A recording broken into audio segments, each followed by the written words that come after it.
Welcome back to some more Snooker 19 in part 86 of our career mode. Today we take on the ace in the pack, Judd Trump, in a very harsh first round draw. We trailed by 4 frames to 3 coming into this episode. Now last time I do apologise for not being able to play 4 frames. It's not one thing, it's another. I mean, you know, sometimes it's because of our camera battery. In fact, most of the time it's because of our camera battery. This time it was also because of batteries, but not my camera battery, my controller batteries. Controller disconnected, and I think it was the batteries because I went and replaced them and it was working just fine. After that, I paused the video, so I wasn't going to restart it. It's a brand new day today. I'm filming this on this Saturday afternoon. It was Friday night when I first filmed. So yeah, we're training for free, and I think we'd need a good start today. Oh, if that had gone in, that wouldn't have been a very good start for us to see Judd just flying, you know. Hopefully we can produce something. You know, I didn't think we played badly yesterday's episode to get back into 3-3. Of course, you know, maybe I was a bit laxed in that last episode because kind of in the last frame I think I kind of threw it away, and you know, it wasn't perhaps what I aimed for. Yeah, maybe I've left Judd one on here, but it's pretty tough. I don't know if he'll get it. I'm not 100% sure. I'm pretty sure that you can see it. Oh, I don't know now. He never went for it. Well, he's left us a red, if nothing else. Yeah, he's left us a red. So yeah, a chance, of course, that we don't want to let go begging. As JP often says, I think. Oh, quite a lot of commentators say that, but even saying football, you know, I've been watching a lot of the Euros lately. I believe this video is 7th of July. This video is coming out. So yeah, I think the Euros would still be on 7th of July. I don't know if it's the semi-final on the 7th of July, or if the semi-finals are starting tomorrow. I'm not really sure. But to you guys, that's the case. The semi-finals it's about semi-final time. When I'm filming this, it's actually the 26th of June. So the second round's just about to start in a couple of hours. Wales versus Denmark. Oh, that's a shame. Maybe being too greedy for the maximum. I always get greedy when I see a black. Silly. Because I really shouldn't have played that shot word in. Look at these reds. You know, if Judd had just lost the last frame, I wouldn't feel so nervous, but he's just won it, and wow, that's not a bad pot, but that wasn't a great positional shot, having said that. But he was on that red. But even so, it wasn't probably as nice as he'd like to have been on it. I think he's on a red here. I don't know if that red passes the black, that red just above the black spot, but I know the red on the cushion goes. Yeah, and that's the one he went for. And well, that's not the best positional shot. I'm assuming he's going to play brown or green. Don't think he'll play blue. Oh wow. Well, so I speak too soon there. He does play blue. Worrying times at the moment. Good chance for Judd. The ace, the so-called ace in the pack. Obviously, play on his name. Trump, top trumps, you know. I'm assuming, you know, that sort of thing, Trump, like, is associated with the number 1. And you know, he is number 1. It's a very fitting nickname, and he's the ace, the best. The ace, number 1, you know, the best card in the game as well. So I think ace in the pack, very fitting nickname. Judd Trump. I think his name, obviously, like I said, being Trump, suits it. Better than the Judd Naught. The Judd Naught was a bit corny, but, you know, a commentator quite funnily said once, it made me laugh, I don't even know if funnily is a word, but yeah, it is. He said it once, it made me giggle a bit. He goes, Judd Naught, more like a rusty old truck tonight, the way he's played. I just thought that's a good one, a rusty old truck, because he played rubbish that night. He won the match 6-0, but he was playing a player we think he was playing Chris Wakelin. You know, Chris Wakelin, I don't know, he's not a bad player, because the Judd then went on playing at the Crucible that season, and well, I don't know if any of you watched the Judd Wakelin match that time. It was absolutely brilliant. Wakelin, a brilliant comeback, nearly beat Judd, and well, Judd's definitely on form now. And this red is for 5-3, and yeah, 62. I think a couple more pots would keep us in our seats. 66. And we'll say thank you very much and goodbye. Good night.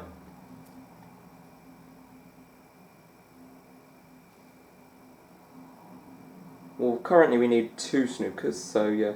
No, yeah, 2 snookers. We're 65 behind.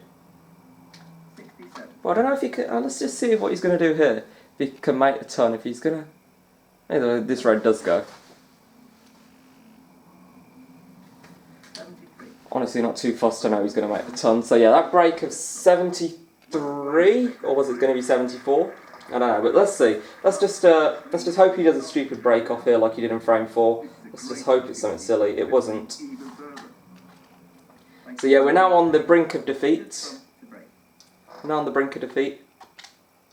But you know, perhaps we didn't play that well in the last frame. Perhaps, you know, I think we definitely need to play a little bit better if we want to avoid a defeat here. I think we just need to kind of get the fantasy of making a maximum out of my mind and just start to play snooker, play to win and not to do an exhibition. That was a tough safety shot. It really was a tough safety shot. Like I didn't have a clue how I was going to do well. You know, I know I've left him a red, but I don't know. He stopped playing badly, but the pack's not been disturbed yet, so I'm assuming that I'm just gonna. So I would expect to get another chance in this frame, but I would also expect Judd to make a few. I don't know. You could go into them, but you never know. You could just clear up one visit snooker, but he's taken his time over this shot. I don't know why. Because it's a very easy pot. I mean, I would have just knocked it in flat out. Do you like the angle? Well, he's on the black. I don't know if he's got an angle to disturb any reds. I don't think he has. Well, he has. What a pot that was. Well, that's going to be end of break in one more shot, isn't it? Yeah. Unless you can see some outrageous plant that I haven't seen. So yeah, we do come back to the table. We are given another chance in this emotional frame. But yeah, we're more than capable of winning 3 frames in a row, as we showed a few episodes ago. You know, or over the previous 2 episodes, winning 3 in a row to get back from 3-0 to 3-3. We did it against Mark Allen in the International Championship, and of course, that thriller last week on Saturday night, I think, over Friday and Saturday night against Brissell. Well, he misses. You know what I say when a player playing well misses a shot like that? Silly little phrase, isn't it? Call the police. Don't really call the police, though. It's just a saying. It's just a silly saying. It's just a silly saying. That's just an exaggeration. And I do not suggest for one moment you should phone the police unless you need to. Unless it's an emergency or as an actual valid reason for calling the police. I'm just checking there's no plants on. No, that's not a plant. No plant that we can take. I'm pretty sure that's the red. Yeah, it just looks a bit brown from where I was. Maybe, I suppose it was the distance, perhaps it made it look brown. But that's a massive misjudgment, that is. Better hope that red doesn't pass the pink. I don't think it does. It doesn't look like it does. I'm pretty sure that doesn't pass the pink. No, it didn't. That's fine. It might have done, but he just may not have gone for it.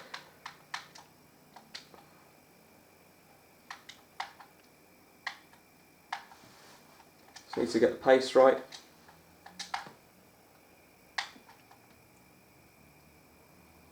I think in my mind I'm just beginning to accept defeat now, because I know it's a tall order to win 3 frames in a row if your opponent's playing well. So I'm just beginning to mentally prepare myself for defeat.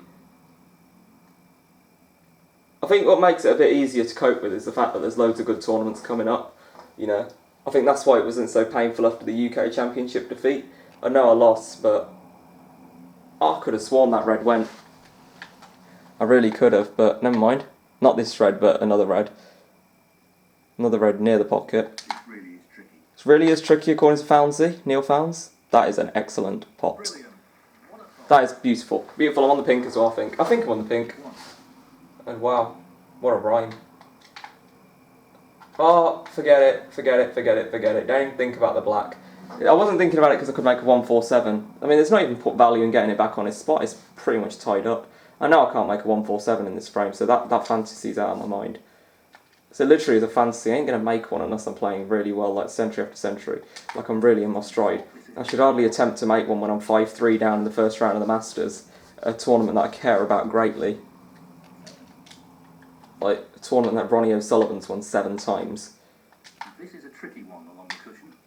Basically, if O'Sullivan plays in a tournament and he cares about it and he takes it seriously, it's probably a good tournament.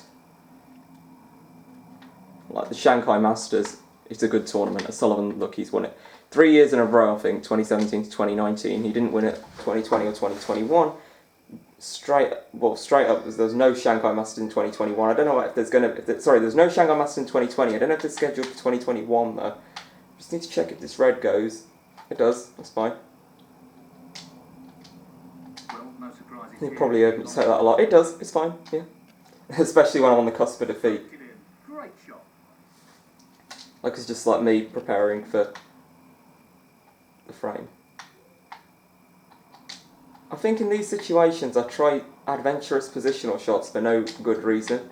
So I'm not going to do that, but I'm going to need a good positional shot here to get position on. What I'm going to take is, I think, the blue. No, I'm not going to take any blue, I'm going to take the cheap blue. Yeah, pretty much just stunned it in. 14. And I tell you what, this isn't the greatest blue, this isn't the easiest blue in the world. Oh, it's not as hard as I initially thought it was going to be though. So yeah, I feel inclined to take this blue on.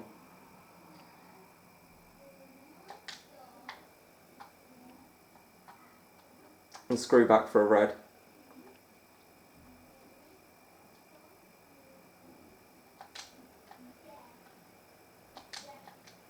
This will need good cueing. He got a real roll here. Great strike. That was an absolutely beautiful shot. Potting angle wasn't, you could see me just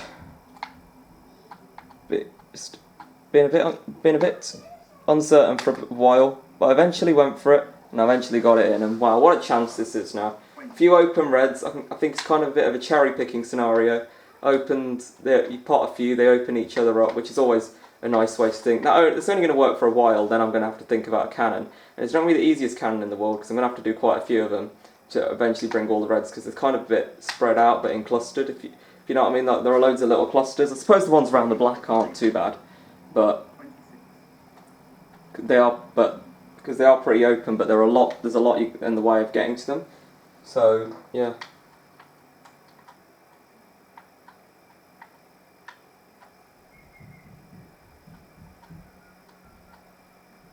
This is a challenging shot along the cushion.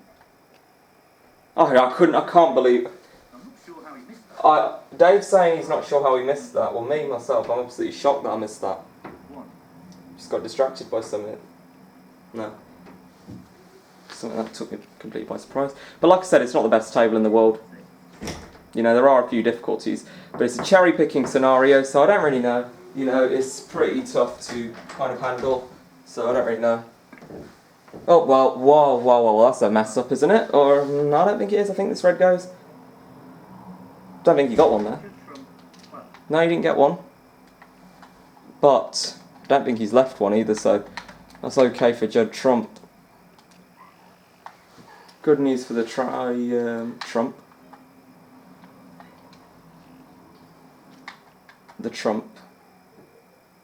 The Triumph. What? Don't know. Who knows the other nicknames? Steve Davis has a nickname for him. It's the Tramp. He called him the Tramp once on live TV. Back in like 2013 or something. It was so funny. He just said Judd Trump. Oops. That's so funny. I was just like, what? Judd Trump. he'll be annoyed with that. Of what? Why did he go for that red? Is he just like rubbing this? Is he just trying to rub it in? Is he just trying to rub in the fact that we're on the cusp of defeat? Like this is like really like a painful way to make somebody lose. Like if you're gonna beat them, don't try and bloody make them feel. Don't make them feel angry over it. Yeah. Yeah, it's really bad. It's really stupid. God knows what they do in this game.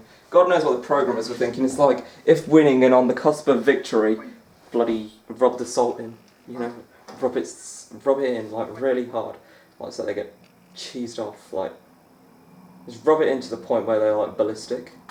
And it's stupid, isn't it? What the heck was that? Like what is this? Like why did he not go for one there? I was expecting to lose, but here we go. We're just straight in on the table again. Okay, not with a great chance, but this is the perfect line for a shot to nothing if I've ever seen one. He's missed Am I going to get the cover by the blue? I think I'm not going to get the cover. I don't think I got the cover. I don't think I got the cover. But I was saying that literally thinking, I hope I've got the cover. Oh my god, how's it? He's actually going to pot this? This is outrageous. This game, man, is just outrageous. Like, in the real life, you'd never get this. Like, what the fudge is this? This is bull. I won't say what it is, because I'm going to get done for swearing. This game, man, it just makes you ballistic. Like, why the hell is he allowed to play the most outrageous shots in the world and like, get them in? Like, this is a complete load of garbage. Like, we've lost the Masters. We're out of the Masters. But, you know, I mean, against this quality, I mean, he's literally not even playing fairly. He's literally not even playing like a human being.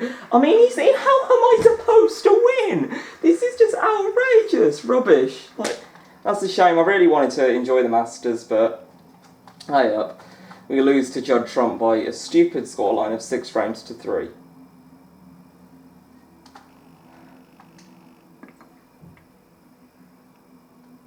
So, Selby won. Well, no world ranking points. Well, I didn't want to play the Championship League. So Martin Gold is the reigning champion. John Higgins goes on to win it. What's this? Championship League 4. Who wins it? Mark Williams.